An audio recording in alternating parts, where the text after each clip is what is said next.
Hi, I'm Dr. Adai and welcome to IELTS Speaking and Writing from speakenglish.dradai.com. In today's lesson, I'm going to show you how you can write Task 2 in the IELTS writing exam. First, you'll learn tips for approaching the task, and then we'll look at an essay task and look at a sample that I prepared. Are you excited? Let's get started. In Task 2, you are required to write an essay on a given question or topic of not less than 250 words in 40 minutes. It's very important to respond to the points in the essay question, and if you don't do so, you'll lose marks. And your score will never be above 5. So, how can you approach the task? Here are the tips. Number 1, underline keywords in the question.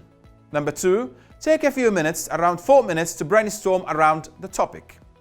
Number 3, decide the structure of your essay, whether it's one-sided or two-sided essay. Number 4, decide in which order the ideas should go on. Number 5, think of any example you can add from your experience. Now, let's look at an essay question. Look at this one here. After school graduation, many students take a year to travel. Some think it would be more useful to work for a year. To what extent do you agree or disagree? Now, before we start writing, try to come up with the main ideas and examples to include in your writing. Here, you need to decide if you are with the question statement or not.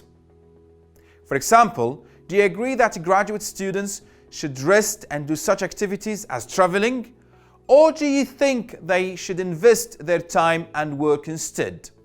Deciding which side you are on makes you more focused and helps you find evidence and examples for your ideas. Next, you can think of the introduction.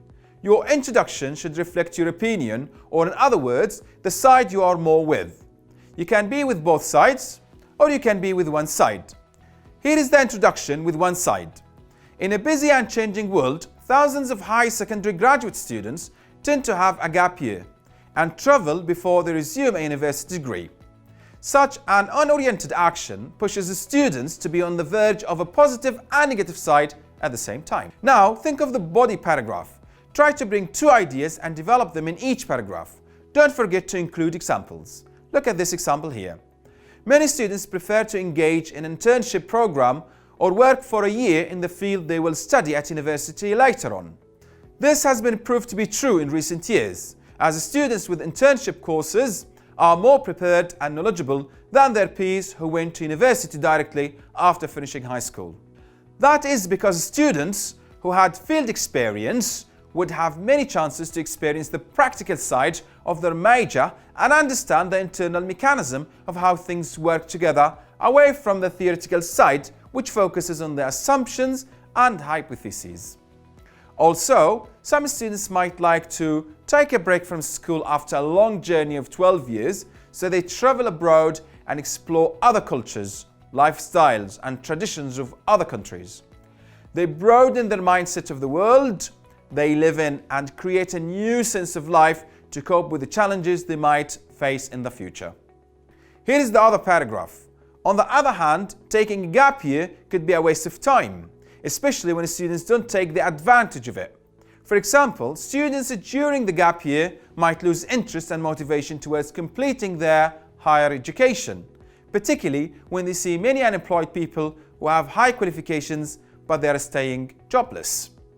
This creates a negative impression on those students who might start questioning the benefits of resuming a university degree, where pressure could be thrown from professors on their shoulders. The conclusion should reflect the insights of what you have written. So here you can write the following. To conclude, no one size fits all. So to choose between taking a gap year or not depends on the person who sees his or her interests.